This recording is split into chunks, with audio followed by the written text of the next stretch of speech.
Hi guys, so as you all are aware, the government of Canada, the Immigration Minister Marc Miller has instituted a new rule for international studies here in Canada.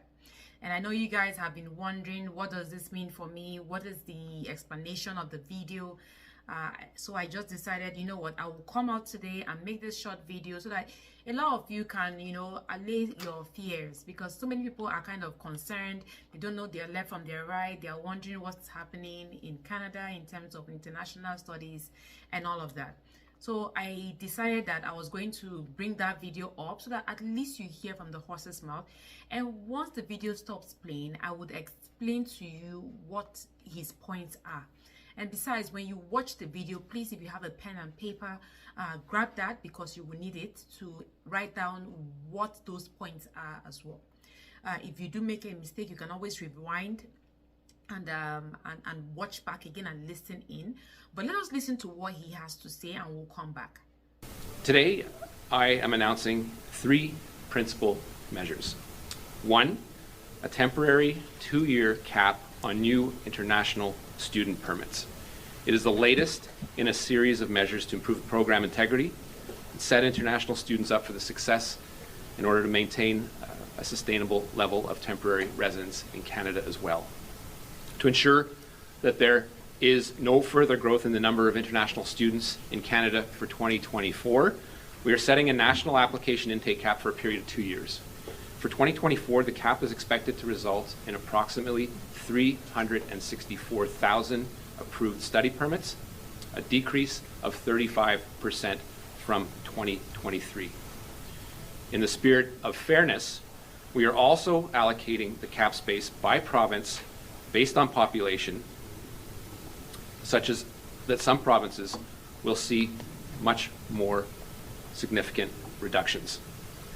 We'll continue to work closely with those provinces and territories to put these measures into place, as they will be responsible for determining how the cap is distributed between its designated learning institutions that they have jurisdiction over. I've had productive conversations, in particular with British Columbia and Ontario already, and we all recognize that more needs to be done to protect the integrity of our system while supporting international students. In addition, effective immediately, applicants must provide a provincial attestation with their study permit application.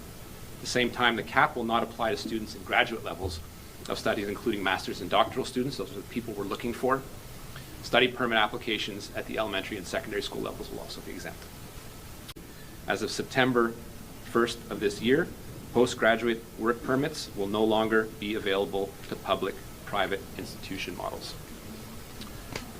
Thirdly, in the coming weeks, we'll be announcing that open work permits will only be allowed and be available to spouses of international students enrolled in master's and doctoral programs, as well as professional programs such as medicine and law.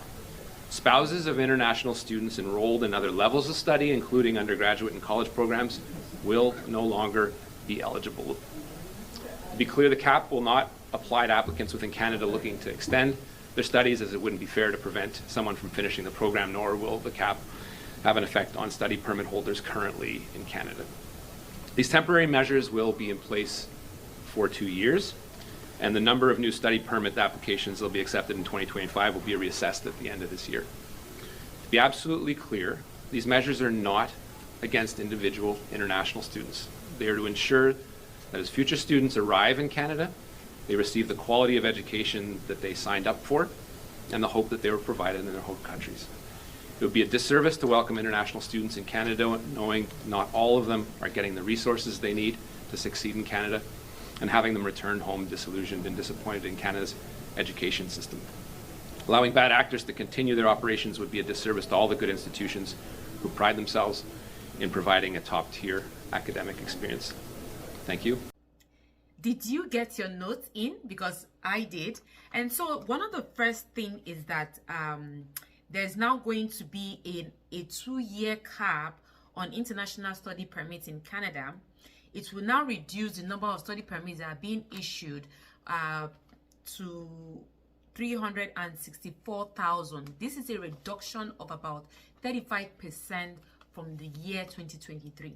So that cap will be implemented for a 2-year period. What that means is after 2 years, they would watch and find out if that 2 years, during that 2 years, it's okay for them to continue with the implementation, or to scrap it, or to make some other changes, or whatever they want to do at that point in time. But for the next 2 years, so for 2024 and 2025, they're going to watch what's going to happen, and then they'll revise it afterwards.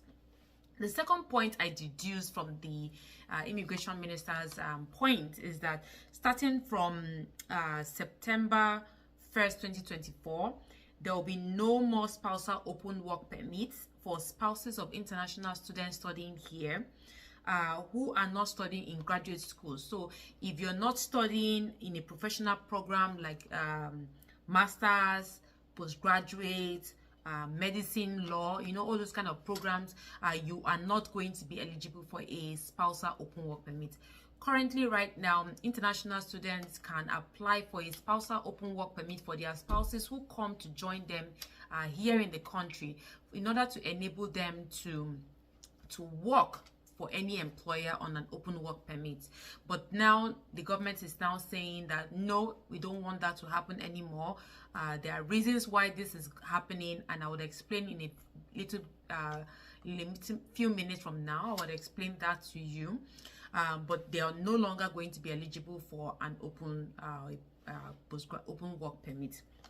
The third thing that they also mentioned was that moving forward, and that is effective immediately. That was when this was announced. The applicants, that's 2 days ago it was announced. So applicants will now have to obtain what we call an attestation letter from their province of study during the application. So when you are filling your study permit application on the Government of Canada website, you will need to also apply for an attestation from your province. So let's say you're coming to Ontario, you would need to apply for an attestation letter from the province of Ontario to back up your application before you submit it to Canada Immigration for processing. This was not done before, but this is quite new, and that's why they are saying effective immediately. So if you have not submitted an application to come to Canada for international studies, you are now required to have an attestation letter from the province. Another thing that he mentioned in regards to this attestation and the cap for the 2-year limit is that each province will now be assigned a fixed number of study permits that is proportional to their own population, and they will have to decide how they are going to divide it among the schools that are accepting international students in their own province. So different provinces will have different number of international students that they are able to accommodate and take care of, and they'll be able to make that decision on their own. The last but not the least is that there will no longer be postgraduate work permits for international students who graduate from private career colleges operating under public college private partnerships. So they are currently in the process of looking to extend that, but those who are in Canada currently and they are looking to extend their study permits, they would not be affected with this new law. That is something that the minister also mentioned. And you know, in terms of the open permit for spousal applicants, they are saying that in the coming weeks, so it's not as if they have put a full stop on it that this is going to happen now. They are saying that in the coming weeks they are going to announce that is a measure that they are going to announce. They have not fully announced it, that it's going to started already or when it's going to take place, but it would happen that you are coming to Canada on an spousal open work permit. You need to have been studying in a master's or a postgraduate program. So these are the few things that were implemented today, and I know many of you will still have questions after watching this video. Please let me know in the comment section. And the reason behind all of this is because of so many reasons, and one of the reasons is because of housing shortage. You know, there are a number of people who are in Canada currently as we speak, and they are looking for accommodations. And you know, when a landlord sees that there are 10 people looking for the same accommodation, you know what happens? the prices go up, and that is affecting a number of international students and people who are also here on a work permit or on PR, who are also looking for accommodation. They cannot get the accommodation that they need because there are so many people looking for the same accommodation, and that is why housing is very difficult to find. And you know, there are many international students that are different platforms, different groups. They are always asking, how can I get an accommodation, a 2-bedroom, a 3-bedroom? You know, they are not finding it funny at all, and that's why the government is laying emphasis on this. There are many people that are staying in shelters as we speak, many people who came on visitors visas who have decided to chop aduro and did not know their left from their right, and they don't have a place to stay or whatsoever. Many of these reasons are why they are saying, no, we have to put a cap in order to make sure that these things are settled first before we bring in more students. And again, international public colleges and some private colleges are in the habit of taking more than a number of students that they know that they can accommodate. In terms of classrooms, maybe a classroom will only take 200 people. I'm exaggerating, I know, but if a classroom is going to take like 200 people, you see them for that particular program, they will take like 600 international students. Why? Because of the money that they're going to get out of it. So this is boggling the system. It is affecting the system so hard that they want to make sure that international students, they come to this place, they get the education that they need so that they can equip themselves when they go back to their country of origin, and they know that they have gotten the education that they so much desire and be able to use it or utilize it when they go back to their home country. So there are many reasons. Many of you have watched these videos on YouTube. You've seen many people come out to explain what the implications are. It's so sad. I feel bad for international students who are planning to come to Canada. Not only did they increase the living expenses for international students, they're also making all these laws. And it is going to affect a number of people who have the intentions and dreams of coming to Canada to come and study and build their own life here.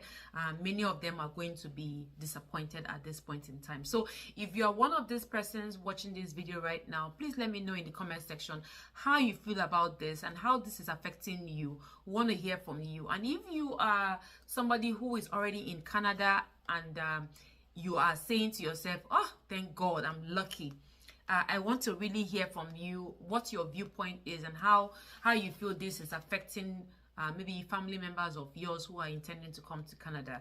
On this note, I'm going to end this video because I really wanted to come out and share with you guys what's happening. And until I see you in my very next video again on Sunday, stay safe and take care.